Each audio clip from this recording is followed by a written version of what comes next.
하나님 말씀 사사기 4장 1절부터 3절입니다. 1절부터 3절 제가 봉독하겠습니다. 에훗이 죽으니 이스라엘 자손이 또 여호와의 목전에 악을 행하매 여호와께서 하솔에서 통치하는 가나안 왕 야빈의 손에 그들을 파셨으니 그의 군대 장관은 하로셋 학고임에 거주하는 시스라요. 야빈 왕은 철병거 900대가 있어 20년 동안 이스라엘 자손을 심히 학대했으므로 이스라엘 자손이 여호와께 부르짖었더라. 아멘. 에훗의 이야기가 끝나고 나서 삼갈의 내용이 한 절로 간략하게 나옵니다. 아낫 아들 삼갈이 소모는 막대기로 블레셋 사람을 죽였다. 그리고 그도 이스라엘을 구원하였다 하는 이야기가 함께 붙어 있습니다. 에훗과 삼갈의 공통점이라면 그들이 한 명은 왼손잡이고 한 명은 그냥 소모는 막대기로 블레셋과 싸웠다는 것이죠. 그것은 진정한 이스라엘의 구원자는 하나님이지 에훗이나 삼갈 같은 용맹스러운 인간이 아니다라는 것입니다. 물론 전쟁을 하고 무기를 들고 싸우는 것은 대단한 용기도 필요하긴 합니다만 그러나 그들의 상황이 왼손잡이에 불과하다거나 소모는 막대기를 들고 싸웠다거나 하는 일들은 이들이 원래부터 용사하고 이스라엘을 구원할 준비가 되어 있다거나 하는 것이 아님을 말해줍니다. 결국은 하나님께서 사용하시는 방법의 한 명이라는 뜻이죠. 그래서 이스라엘을 구원하시는 구원자는 하나님이고 하나님은 왼손잡이로도 그리고 소모는 막대기로도 이스라엘을 구원할 수 있다라고 하는 것을 보여줍니다.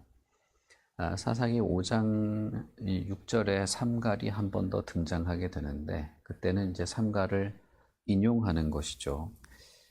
삼갈, 아낫의 아들 삼갈이 사는 그 당시의 상황은 이스라엘이 큰 길로 다니지도 못하고 샛길로 숨어 다녀야 할 만큼 많이 어려운 시절이었다는 표현이 나옵니다.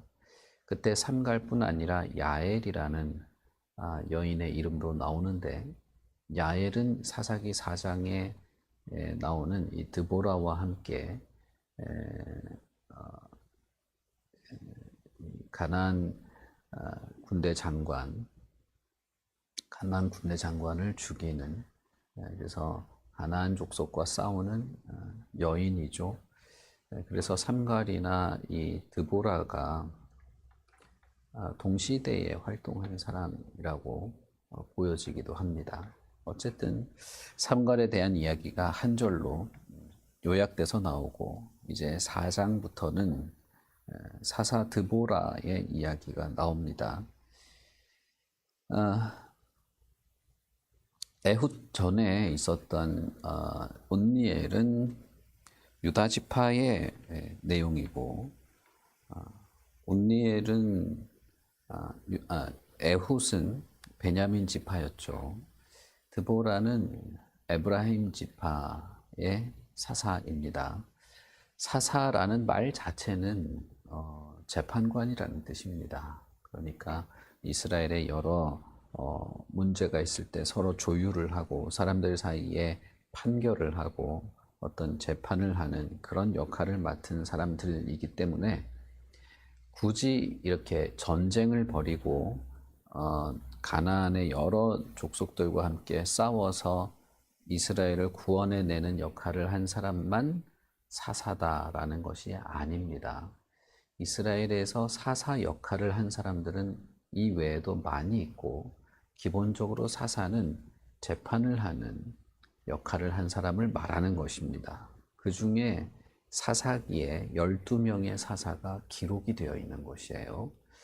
그러니까 이스라엘의 사사는 12명밖에 없다. 그런 뜻이 아닙니다. 여기 나와 있는 드보라도 처음부터 사사가 아니고 이 사람은 선지자였습니다. 물론 우리가 읽은 본문에는 드보라가 나오지 않지만 드보라는 선지자였고 사사기가 끝난 이후에 이후에 이제 사무엘의 이야기가 나올 때 그 당시에 이스라엘의 사사는 제사장 엘리가 사사였습니다. 그리고 엘리가 죽은 이후에는 사무엘이 사사의 역할을 하게 됩니다. 그러니까 여러분 이 사사기에 있는 12명의 등장인물만 사사고 나머지는 없다. 이스라엘은 사사가 없다. 이런 말을 하거나 이런 생각에 빠져 있으면 그건 너무 이렇게 성경을 모르고 하는 말입니다. 몰라서 용감하게 그렇게 하면 안 된다. 제가 예전에 거의 10년 전 같습니다. 예전에 이 사무엘이 사사라는 이야기를 했더니 성경에도 사사라고 돼 있어요. 근데 그랬더니 저한테 목사가 강대상에서 거짓말한다고 저한테 장문의 메일을 보낸 사람이 있었어요. 그래서 제가 대답할 가치도 못 느껴서 대답을 안 했죠. 안 했더니 대답도 안 한다고 또 장문의 편지를 또 참 안타까운 일입니다. 어쨌든 4장 1절에 이제 에브라임 지파에 관련된 이야기가 나옵니다. 그것은 에훗이 죽고 나서 이스라엘 자손이 또 여호와의 목전에 악을 행하였다라는 말로 시작이 됩니다. 에훗은 베냐민 지파고 지금 등장하는 4장부터 등장하는 지파는 에브라임 지파입니다. 그러나 여기서도 동일하게 이스라엘 자손이라고 말해지는 것이죠. 사사기에서 가장 특징적인 것 중에 하나입니다. 한 지파와 이스라엘 전체 공동체는 다른 것이 아닙니다. 이스라엘 전체와 한 부분은 분리되어 있지 않습니다. 그래서 베냐민의 어떤 죄악은 이스라엘의 죄악이고 에브라임의 죄악도 이스라엘의 죄악이죠.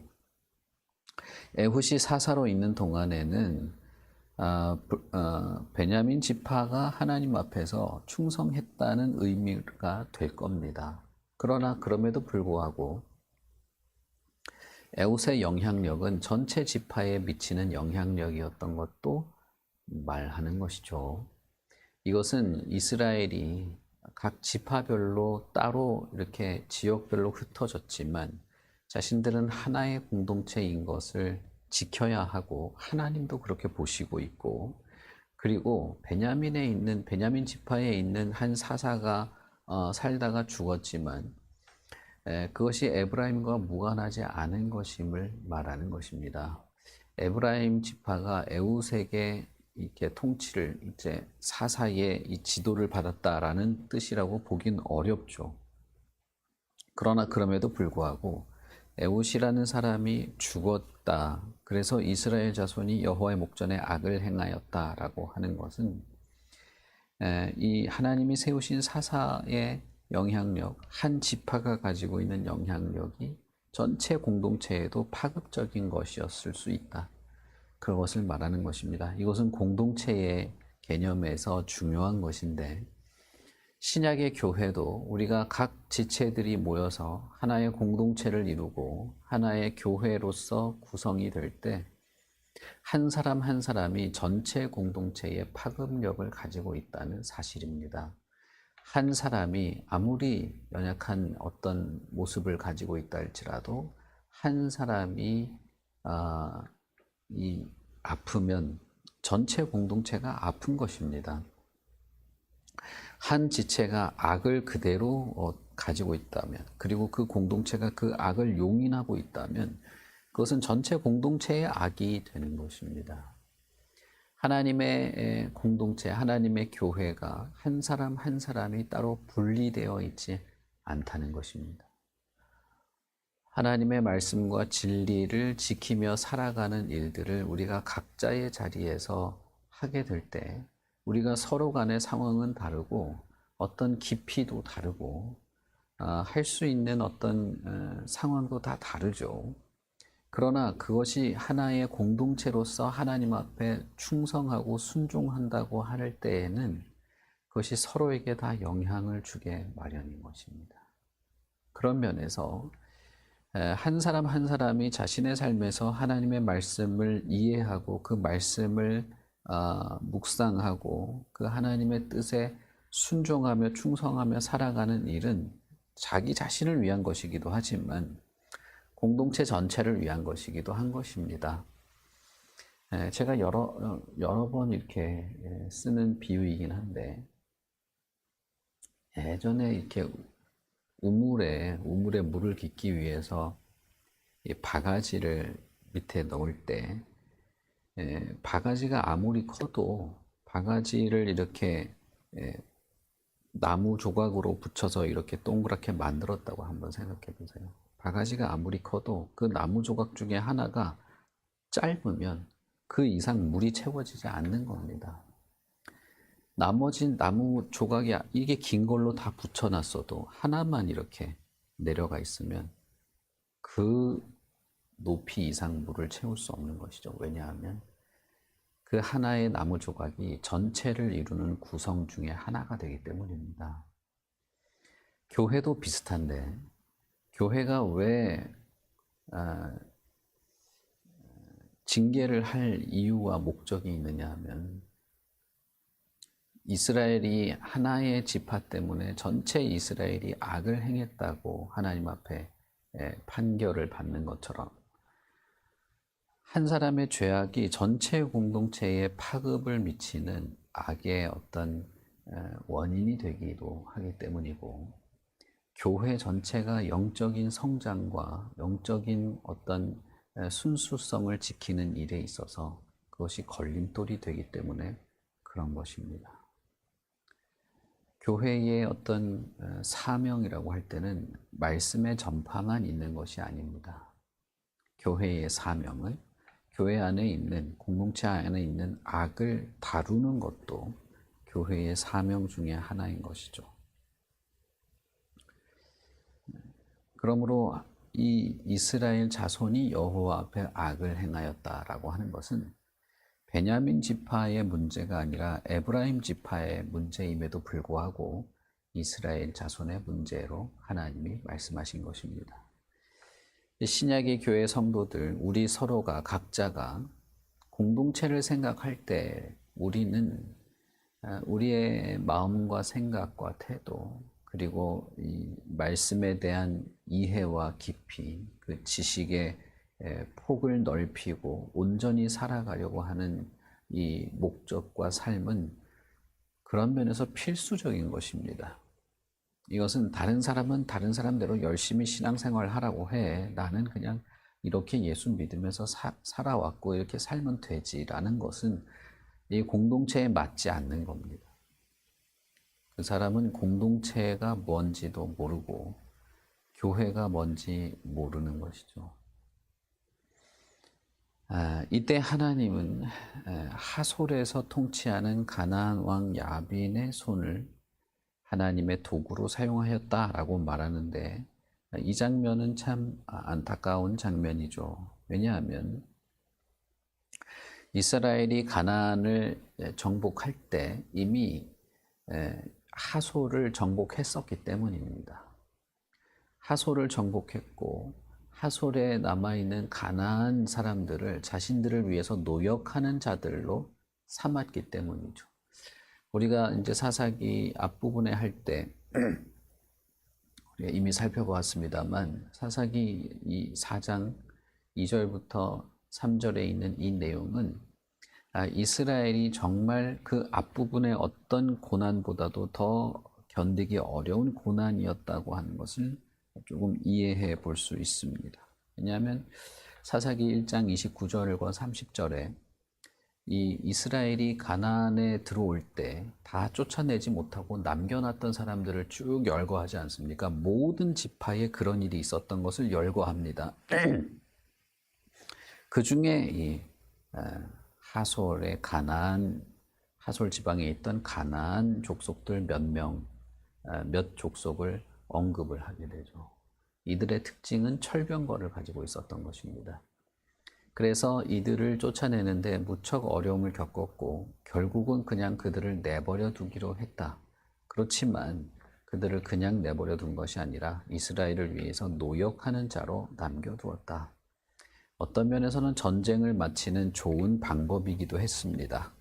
전쟁을 그치기 위해서 서로 어느 정도 양보할 건 양보하면서 함께 공존하기로 결정한 것이죠. 어떤 면에서는 합리적이고 어떤 면에서는 전쟁을 그치면서 이 평화의 시대가 시작되는 가장 좋은 방법이기도 했던 것이죠. 사사기 1장 29절부터 30절에 있는 이 가나안 몇몇 족속들, 이들은 그래서 지금까지 이스라엘 중에 있다라고 하는 이 말은 결국 사사기 4장에 와서는 이스라엘을 역전해서 정복하는 그런 장면으로 이어지게 됩니다. 하솔 왕 야빈의 손에 그들을 파셨습니다. 그리고 그들의 군대 장관은 시스라인데 이 시스라라는 사람이 매우 폭력적인 이 참 단어가 적절한 게 생각이 나지 않는데 이 참 괴롭힘을 많이 한 그런 사람인 것이죠. 그리고 나서 이들은 철병거 900대가 있었다라고 언급되고 있습니다. 그러니까 이스라엘이 이들을 억누르는 데 실패한 것이죠. 자신들은 합리성을 가지고 이미 하솔을 정복해서 하솔에 있는 성들을 다 불태우고 그들을 노역하는 자로 삼았으니 그냥 내버려둬도 되지 않겠는가. 그러나 그들은 철병거를 가지고 있었습니다. 그래서 결국은 이스라엘을 다시 정복하게 되는 그런 일이 있게 된 것이죠. 20년 동안 이스라엘 자손을 심히 학대했다라고 언급하고 있습니다. 에후세 시대 때는 18년간 이스라엘을 지배했죠. 그 앞에 온니엘 때는 8년을 지배했습니다. 그러니까 이스라엘이 하나님 앞에 범죄한 이후에 이방 족속들, 특히 이 가나안 지역에 있던 여러 족속들에 의해서 학대를 받고 지배를 받는 기간이 점점 늘어나고 있다는 것을 우리가 알 수 있죠. 이것은 이제 지난번에 말씀드린 것처럼 시간 순서대로 배열된 것은 아니기 때문에 정확하게 8년, 그 다음에 18년 이렇게 말할 수는 없습니다. 그러나 중요한 것은 이스라엘이 자신들이 하나님을 떠나서 삶의 어떤 괴로움이 시작됐음에도 어떻게든 버텨보려는 습성이 점점 더 강해졌다는 겁니다. 8년의 고통 속에서 자신들을 돌아보게 되고 하나님께로 돌이키게 되었던 것과 그 이후로는 18년간 모압 족속에게 이렇게 고통을 당했는데 18년 동안 어떻게든 거기서 적응하면서 버텨보려고 했던 것이죠. 에브라임 지파는 가나안 족속에게 정복당하고 그들에게 이제 학대를 당하게 되는데 20년 동안 학대를 당한 겁니다.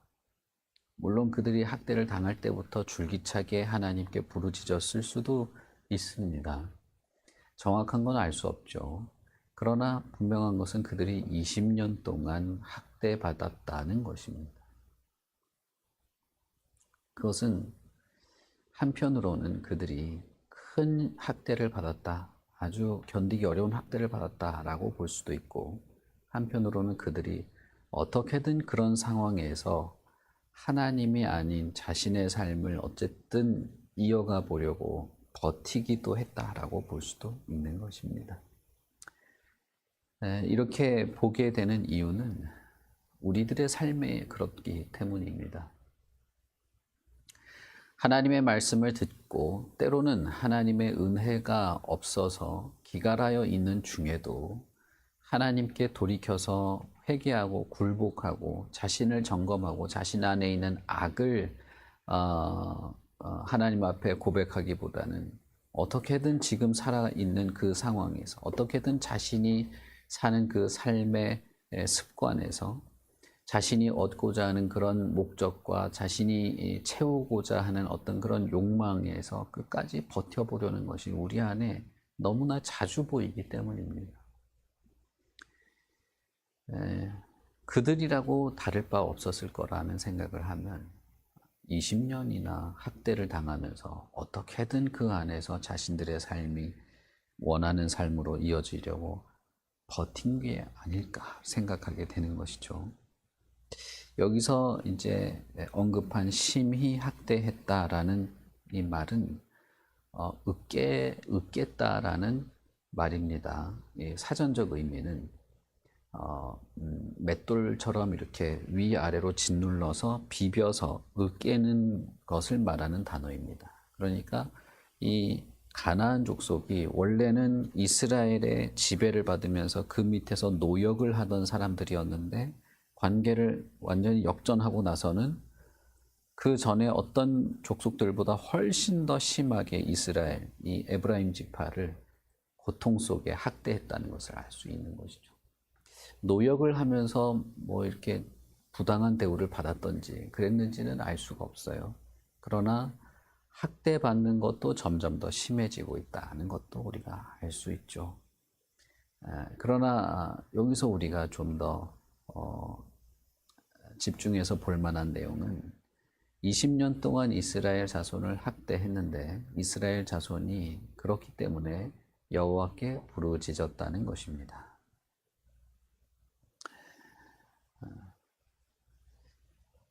어떤 면에서는 하나님께서 이스라엘을 구원하시는 그 구원은 하나님의 책임입니다. 하나님께서 이스라엘과 약속을 하신 것이기 때문에 하나님이 하셔야만 하는 일이죠. 그러나 그것은 하나님의 백성이 애통할 때, 애통하며 하나님 앞에 부르짖을 때, 자신의 악을 발견하고 자신의 내면에 있는 악을 보고 하나님 앞에 애통하는 마음으로 회개하며 하나님께 구원과 회복을 부르짖을 때 가능한 일이라는 것입니다. 하나님의 이러한 구원은 그냥 사은품처럼 뿌려지는 것이 아닙니다. 애통하는 것 외에 이런 하나님의 긍휼과 자비, 하나님의 구원과 하나님의 어떤 손길을 기대해 볼 수 있는 것이 무엇이 있겠는가 생각해 보게 됩니다. 애통하는 것, 상한 마음의 기도. 시편의 기자가 말한 것처럼 여호와께서는 상한 갈대를 꺾지 않으시는 분이시고 상한 마음의 예배를 받으시는 분이라고 했던 것처럼 이렇게 통회하고 애통하고 자복하고 하나님 앞에 부르짖는 것, 이 부르짖는 것이 그냥 간절한 마음으로 절절히 애끓는 마음으로 소리를 지른다는 게 아닙니다. 이것은 자신 안에 있는 연약함과 악, 내 안에 여전히 도사리고 있는 죄의 욕구들, 그리고 하나님을 떠나서 자신만을 위해서 살아왔던 삶에 대한 진실한 고백, 그리고 오직 하나님의 구원만을 바라는 하나님의 구원에 대한 간절함 등을 말하는 것이죠. 이러한 애통하는 기도 외에 이렇게 회개하는 것 외에 회복이 있을 수 있는가? 라는 생각을 하게 됩니다. 사사기에서 반복되는 것은 이스라엘이 범죄했다는 것이기도 하지만 그러나 하나님이 구원하셨다는 것도 반복하는 것이죠. 거기에 또 하나 우리가 볼 수 있는 것은 하나님은 애통하며 자복하는 하나님의 구원과 회복을 바라는 그 기도에 하나님은 응답하신다는 것입니다. 그것은 신약 시대에도 마찬가지입니다. 하나님은 우리에게 무엇이 필요한지 다 아십니다. 머리카락 하나까지도 다 세신 바 되시고 우리의 과거와 현재와 미래를 아시는 분이십니다. 그러나 그럼에도 불구하고 하나님은 알아서 적당히 알아서 뭘 필요한 것대로 이렇게 베풀어주는 그런 것이 아니라는 거죠. 하나님 앞에 기도 외에 어떻게 이런 일이 있을 수 있는가? 제자들이 예수님께 물어봅니다. 어떻게 이 무화과 나무가 하룻밤 만에 말라 죽을 수가 있습니까? 예수님이 이런 거 말라 죽는 거 이런 거 가지고 놀라느냐? 작은 겨자씨만한 믿음이라도 산을 들어서 바다에 던지올 수도 있다. 그런데 이런 것은 기도 외에는 가능하지 않다라고 말씀하시죠. 하나님의 백성의 회복, 거기에는 하나님의 백성의 책임도 있는데, 그러나 우리의 눈길을 더 사로잡는 것은 이러한 애통하는 기도입니다. 하나님 앞에 애통하는 기도 없이 하나님이 들으시는 것이 무엇이고, 하나님 앞에 자신을 내어놓고 자복하는 것 없이 하나님의 회복을 구할 수 있는 것이 무엇이겠는가 생각해 보게 됩니다. 저는 우리도 마찬가지라 생각하고 한국 교회도 마찬가지라 생각합니다. 한국 교회의 모습은 어떤 면에서는 너무 가난적인 삶에 찌들어 있는 그런 교회 같은 느낌을 받을 때가 있습니다. 교회의 회복은 우리 교회는 아니다 그런 뜻이 아니고요.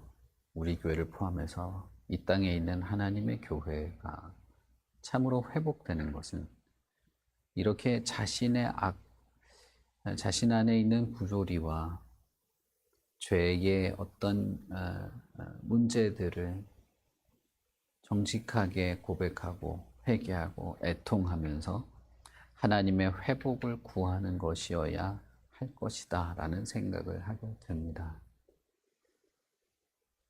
제가 신대원에 처음 들어갔을 때 생각이 나요.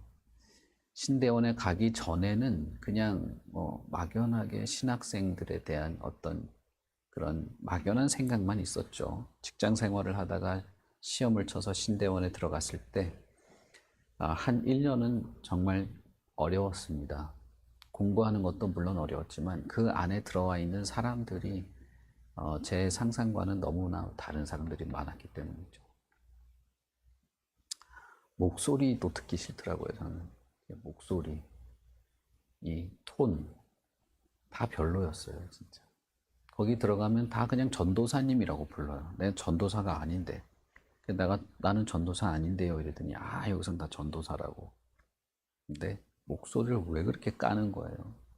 누가 보면은 무슨 총회장이에요. 목소리를 그렇게 까요. 근데 뒷산에 올라가면 담배꽁초가 그득하게 쌓여 있고 온갖 이 목회자로서의 사명감이라기보다는 전혀 그런 것이 느껴지지 않는 그런 것 때문에 많이 힘들었죠. 그런데 더 힘든 건 목사가 되고 나서 더 힘들었습니다.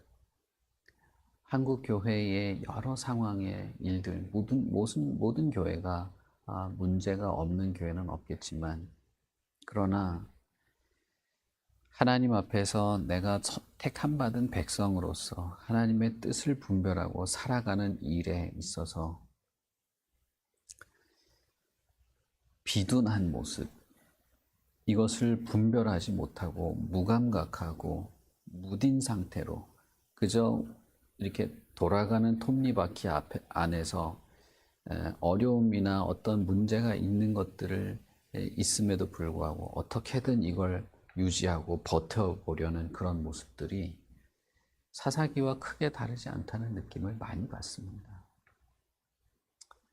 하나님의 교회는 규모와 숫자, 어떤 예산과 그런 것으로 판단되는 것이 아닙니다.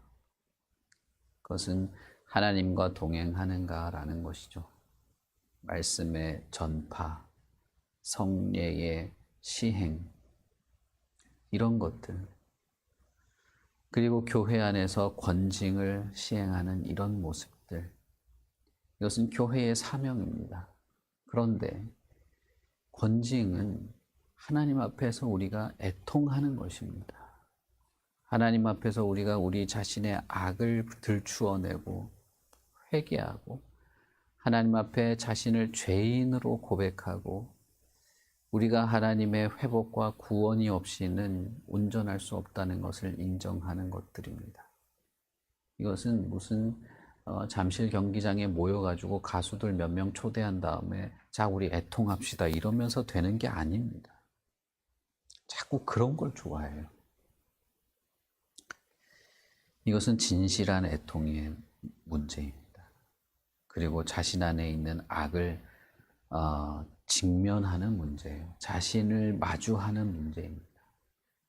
여러분, 하나님은 우리에게 하신 약속을 지키실 겁니다. 교회를 회복할 거고 나 같은 사람 한 사람도 회복해 가실 분입니다. 주의 성령께서 우리를 지키시고 우리에게 깨달음을 주실 뿐 아니라 힘과 용기도 주시겠죠. 그러나 거기에는 겸손하고 진실한 하나님 앞에 자신을 솔직하게 내어놓고 하나님의 구원과 회복을 구하는 애통과 회개가 없을 수 없는 것이죠. 그러니 여러분, 억지로 막 쥐어짜내서 회개하라는 게 아니에요. 그럴 수도 없고. 그러나 하나님 앞에서 내가 회복되고 더 온전하고 내 안에 도사리고 있는 악을 하나님 앞에서 내어놓고 이것을 회개하고 해결하겠다는 마음은 언제나 있어야 돼요. 언제나 가지고 있어야 됩니다.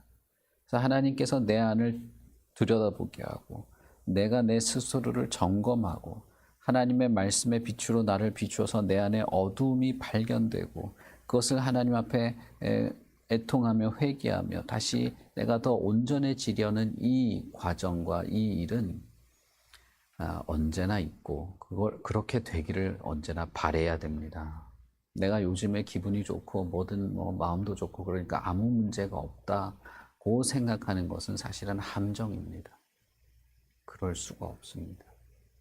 왜냐하면 우리는 죄와 너무 친숙하기 때문에 정말 그것을 은밀하게 숨겨놓고 가라앉혀 놓고 있어요. 하나님의 말씀 앞에 서면 설수록 우리는 우리 안에 선명한 어두움을 발견하게 될 것입니다.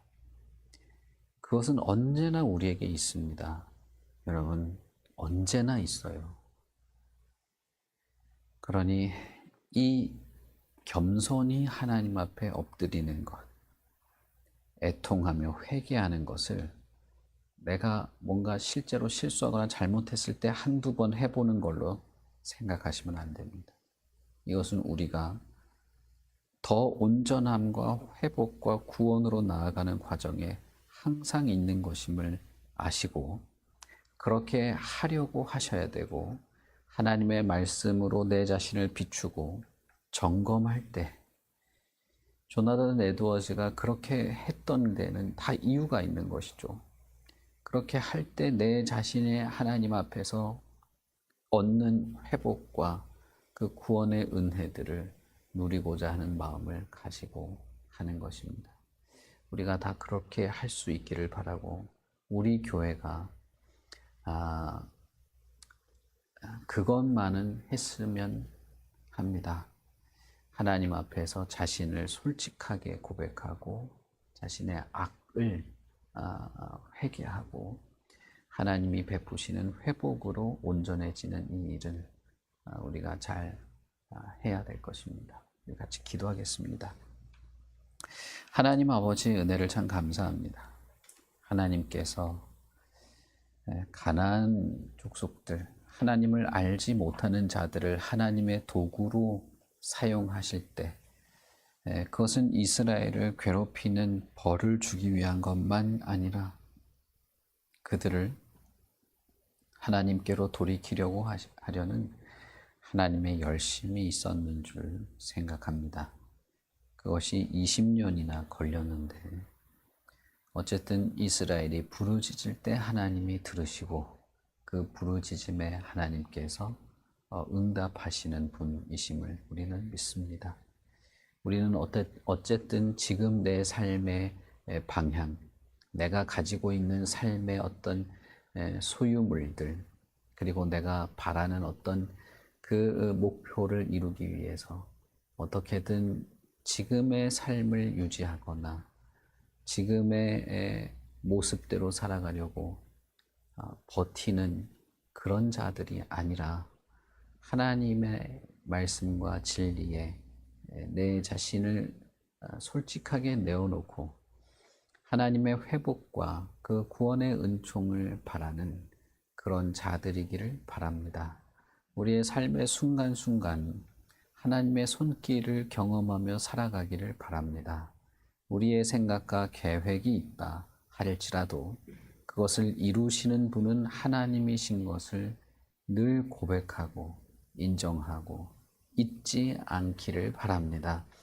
우리는 결심하고 다짐하지 않고서는 내 안에 있는 악을 마주볼 용기가 없습니다. 날마다 하나님 앞에서 결단하고 날마다 하나님 앞에서 은혜를 구하지 않으면 내 자신이 가지고 있는 이 치부를 하나님 앞에 솔직하게 내어놓고 회개를 할 그런 마음의 자세도 잘 되지 않습니다. 그러나 하나님이여 우리에게 은혜를 내려 주시옵소서. 하나님의 말씀으로 비추어 주시옵소서. 정직하게 하나님 앞에 엎드리고 내 안에 발견되는 악을 면밀히 살피고 사소한 것이라도 하나님의 은혜를 구하며 하나님의 회복의 손길들을 바라는 자들로 매일매일 그렇게 살아가게 되기를 바랍니다. 우리가 하나님 앞에 얻은 이 기회를 그저 한 번 책 읽고 끝나고 한 번 기도하고 끝나고 한 번 마음에 다짐 한 번 하고 끝나는 그런 것이 아니라 하나님의 은혜가 부어지는 한 하나님의 말씀으로 우리를 양육하시는 한 언제나 하나님 앞에 이렇게 살아가고자 합니다.